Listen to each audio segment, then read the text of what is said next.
Hello student, welcome to chemistry class. In today chemistry class we are going to start enthalpy. It is a new useful state function. As you know that state functions are those which depend upon the initial and final. Depend upon initial and final. Enthalpy is a state function. First of all, you know that enthalpy is the state function. Okay. As we know that heat absorbed at a constant volume is equal to change in internal energy. Okay. अगर constant volume पे heat absorb हो रही है, अगर constant volume पे heat absorb हो रही है तो उस समय इंटरनल एनर्जी और हीट बराबर होंगे। लेकिन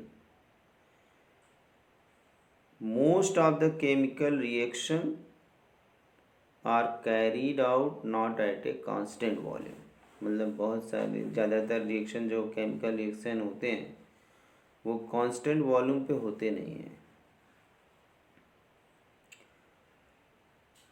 लेकिन जो हमारा फ्लास्क होता है, जिस टेस्ट ट्यूब में या फ्लास्क में रिएक्शन कराते हैं, वह एक कांस्टेंट एटमॉस्फेरिक प्रेशर में होता है।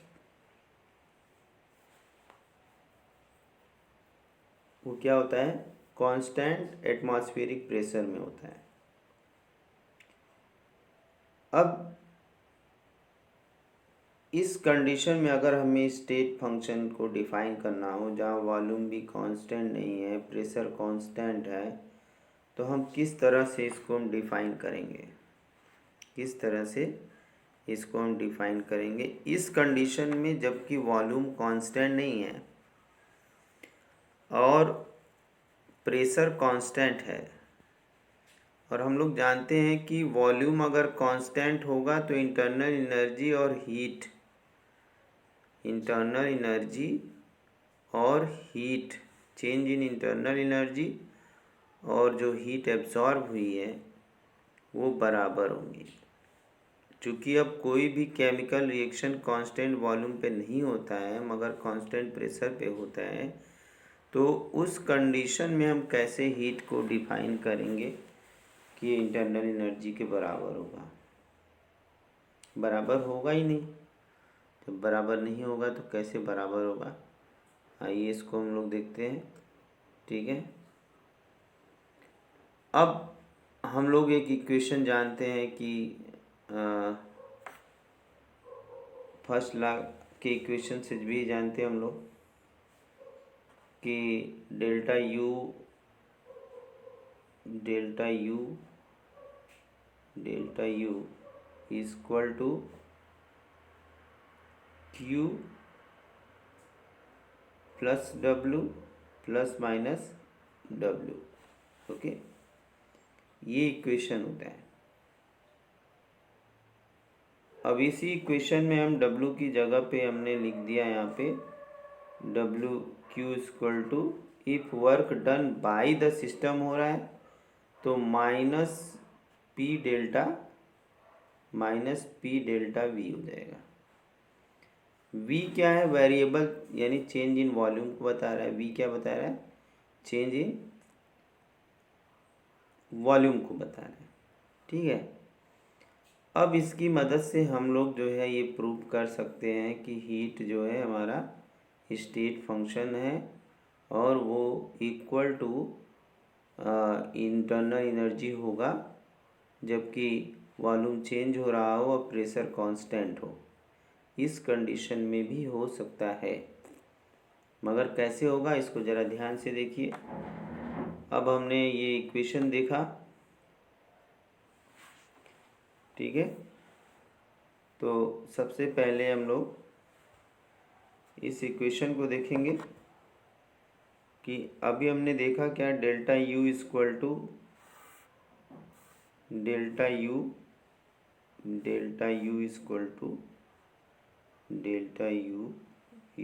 To Q minus P delta we.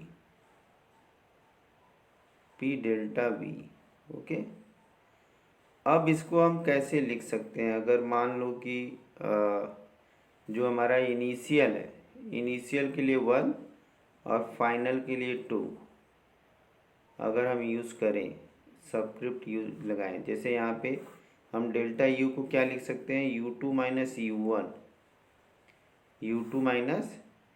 U1 final minus initial, और कांस्टेंट प्रेशर पे हीट को हम QP रहने देते हैं, और डेल्टा V जो यहाँ पे हमारा डेल्टा V दिख रहा है, ये डेल्टा V, इस डेल्टा V की जगह पे हमने V2 माइनस V1 कर दिया, अब हम क्या करें कि इनको हम रीअरेंज करते हैं, 1 को एक साइड में, 2 को एक साइड में कर देते हैं। तो यहाँ से QP इक्वल टू हो जाएगा U2 PV2 हो जाएगा। ठीक है, ये इस तरह से देख लेते हैं। तो यहाँ पे U2 प्लस PV2 हो जाएगा माइनस U1 प्लस PV1 हो जाएगा। ठीक है, अब इस इक्वेशन को ध्यान में रखिए। ठीक है, इस इक्वेशन को ध्यान में रखिए। ठीक, अब हम जो इंथैल्पी होती है, ये एक थर्मोडायनेमिक फंक्शन है, जिसको हम कैपिटल एच से दिखाते हैं। किससे दिखाते हैं? कैपिटल एच से।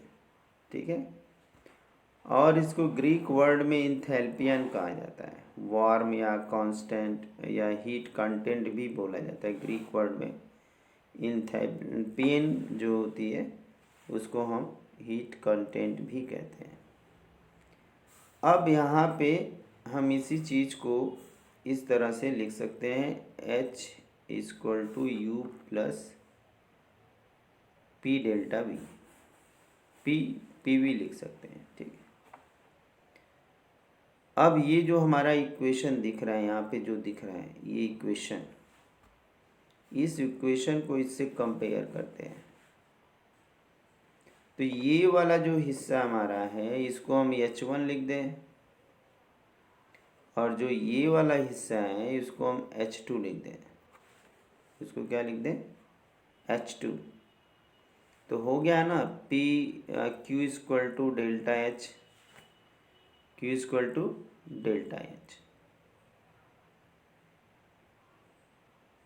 क्लियर हो गया? अब ये Q को हमने प्रूव कर दिया डेल्टा H के बराबर।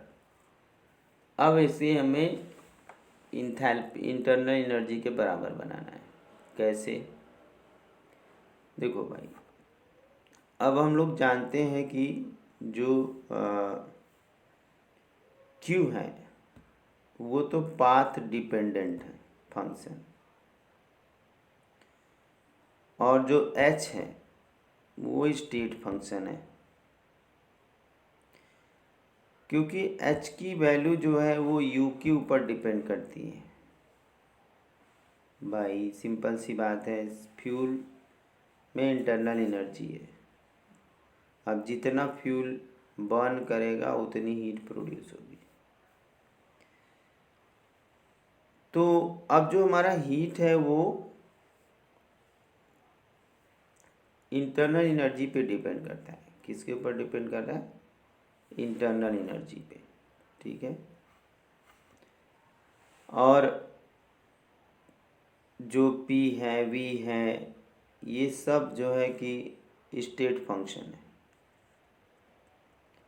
P भी स्टेट फंक्शन, V भी स्टेट फंक्शन, U भी स्टेट फंक्शन। तो डेल्टा H क्या हो गया? इंडिपेंडेंट ऑफ पाथ हो गया। डेल्टा H क्या हो गया? इंडिपेंडेंट ऑफ पाथ हो गया। तो इस तरह से कांस्टेंट प्रेशर पे क्यू भी क्या हो गया, क्यू भी जो हो गया वो हमारा स्टेट फंक्शन हो गया, इंडिपेंडेंट ऑफ पाथ हो गया। लेकिन याद रखना है कि Q at the constant pressure क्या होता है, इंडिपेंडेंट ऑफ पाथ होता है। ठीक है, इंडिपेंडेंट ऑफ पाथ होता है। ठीक है, अब देखो भाई, अब जो इक्वेशन हमारा 6.7 था, यानी कि इस इक्वेशन को, इस वाले इक्वेशन को अब हम डेल्टा लगा करके लिख दें, चेंज के साथ लिख दें, तो हमारा ये इक्वेशन हो जाएगा इस तरह से, डेल्टा एच और delta U plus delta P into V. ठीक है, और अगर कांस्टेंट प्रेशर पे बनाना है, कांस्टेंट प्रेशर पे बनाना है, तो कांस्टेंट प्रेशर पे ये कितना हो जाएगा, कांस्टेंट प्रेशर पे हो जाएगा delta H equal to delta U plus P delta V. ठीक है, तो एक बात तो क्लियर हो गई कि ये नोट कर लेना चाहिए कि जो हीट एब्जॉर्ब जब भी होती है वो कांस्टेंट प्रेशर पे होती है। हीट एब्जॉर्ब जो होती है वो कांस्टेंट प्रेशर पे होती है। इस पॉइंट को ध्यान में रखना है, बहुत इंपॉर्टेंट चीज़ है। हीट एब्जॉर्ब हो रही है, हीट क्या हो रही है, एब्जॉर्ब हो रही है। वो किस पे हो रही है, किस पे हो रही है, कांस्टेंट प्रेशर पे। किस पे हो रही है, कांस्टेंट प्रेशर पे। इस बात को ध्यान में रखना है। ठीक है, चलो आगे देखते हैं फिर। और इस तरह से जो है इंथैल्पी क्या हो गई, चेंज इन हीट हो गया। ठीक है, अब देखो भाई, एक चीज़ तो हमने ध्यान में कर लिया कि जो हीट चेंज है कांस्टेंट प्रेशर पे, हीट एब्जॉर्ब कांस्टेंट प्रेशर पे हो गया। अब डेल्टा एच की वैल्यू अगर निगेटिव आती है तो रिएक्शन एक्सोथर्मिक होगा। अगर डेल्टा एच की वैल्यू निगेटिव आती है तो रिएक्शन क्या होगा, एक्सोथर्मिक होगा। और उस कंडीशन में हीट इवॉल्व होगी। लेकिन अगर डेल्टा एच की वैल्यू आती है पॉजिटिव तो इसका मतलब कि एंडोथर्मिक रिएक्शन है, हीट एब्जॉर्ब हो रही है, यानी हीट सराउंडिंग से खींचा जा रहा है। जैसे ग्लूकोज है, अमोनियम क्लोराइड है, अगर हम इसको घोलेंगे तो ये ठंडा सा सॉल्यूशन बन जाता है, हीट एब्जॉर्ब करता है। तो जिस रिएक्शन में हीट इवॉल्व होगी वो एक्सोथर्मिक होगा, और जिस रिएक्शन में हीट एब्जॉर्ब होगी वो एंडोथर्मिक होगा। और डेल्टा एच की वैल्यू एक्सोथर्मिक के केस में निगेटिव, और एंडोथर्मिक के केस में क्या होगी, एंडोथर्मिक के केस में पॉजिटिव होगी। क्लियर है। एक्सोथर्मिक के केस में हीट सिस्टम से सराउंडिंग में, यानी रिएक्शन से सराउंडिंग में चली जाती है, और एंडोथर्मिक के केस में सराउंडिंग से रिएक्शन में हीट चली आती है सिस्टम की ओर। ठीक है, तो अब ये प्रूफ हो जाता है कि अगर कांस्टेंट वॉल्यूम हो तो, अगर कांस्टेंट वॉल्यूम है तो उस कंडीशन में delta U delta Q V के बराबर हो सकता है।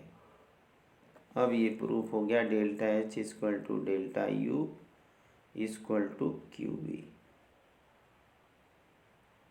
ठीक है, तो ये हमारा हो गया ऑल अबाउट इंथैल्पी। ओके, क्या हो गया, इंथैल्पी के बारे में। इतना तो हमें इंथैल्पी के बारे में जानना जरूरी है। ठीक है, अब जो डेल्टा एच और डेल्टा यू है is not usually significant for system consisting of only solid और लिक्विड। सॉलिड और लिक्विड के केस में तो भाई बात डिफरेंट हो जाती है।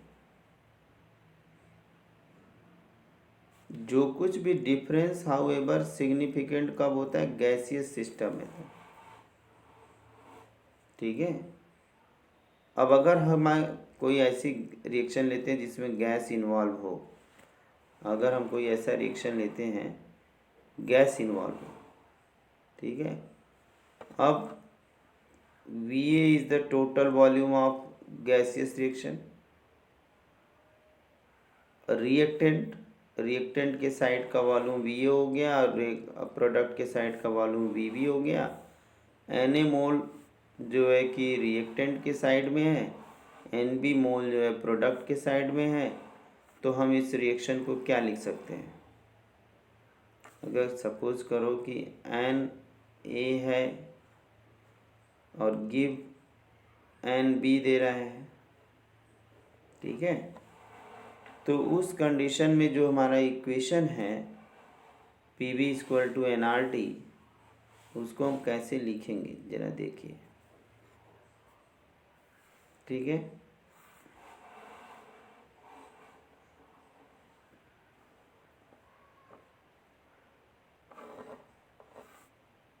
अब यहाँ पे देखिए, अभी हमने बताया PVA NART, क्योंकि प्रेशर तो कांस्टेंट है, PVB NBRT।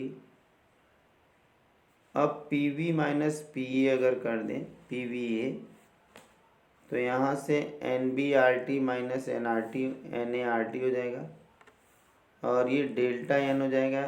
RT कॉमन है दोनों में, तो यहाँ से NB - NART हो जाएगा, और यहाँ से PVB - VA और NB - NART हो जाएगा। तो यहाँ से हमारा ये PV डेल्टा NART हो जाएगा गैस के लिए।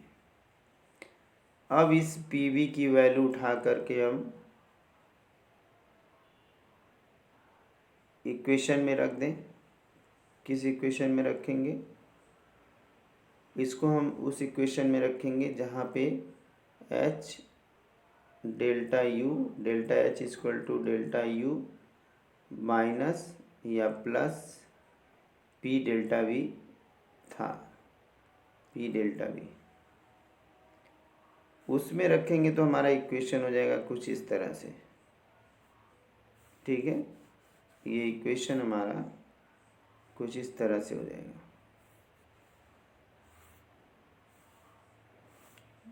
ठीक,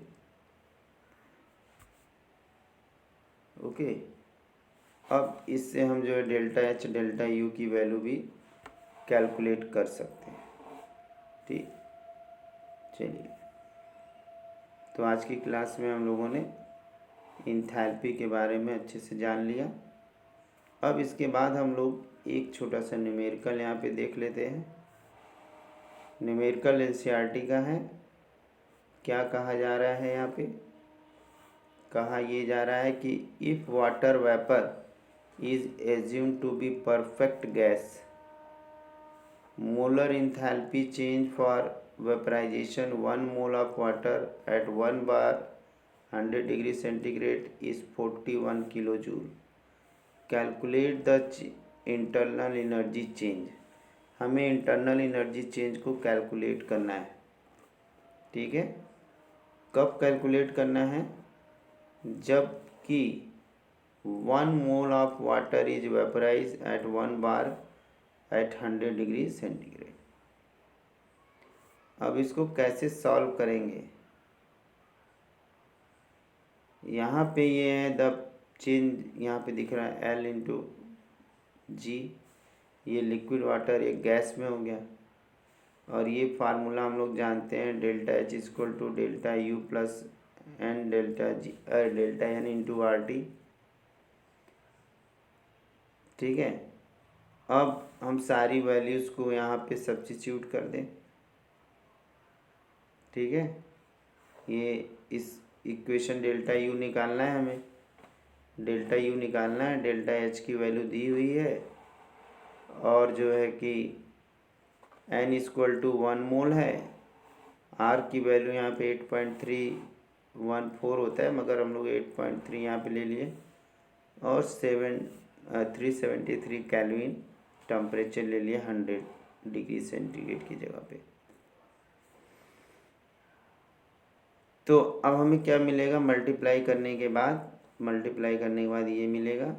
ठीक है, 3.0, इसको अगर हम मल्टीप्लाई करेंगे 1 इंटू 8.3 और ये किलो जूल, अब इसको इसमें से सब्ट्रैक्ट कर लेंगे तो ये हमें पता लग जाएगा। अब बच्चों हम लोगों ने यहाँ पे हीट इंथैल्पी के बारे में पढ़ लिया। इसके अलावा हम लोग एक्सटेंसिव इंटेंसिव प्रॉपर्टी पढ़ चुके हैं।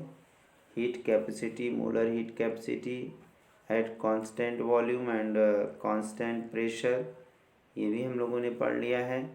थर्मोडायनेमिक फर्स्ट लॉ पढ़ लिया है। अब हम लोग इस एबल हो गए हैं कि Cp minus Cv equal to R को प्रूव कर लें। तो अब हम लोग अगली क्लास में मिलेंगे, जो है कि ये प्रूव करने के लिए कि कैसे Cp minus Cv equal to R होता है। ओके, तो आप लोग इस टॉपिक को थोड़ा एक बार देख लीजिएगा और जो अभी हमने पढ़ाया उसको रिवाइज कर लीजिएगा। इस पे जितने न्यूमेरिकल होंगे न्यूमेरिकल लगा लीजिएगा। ठीक है, चलिए, thank you, have a nice day.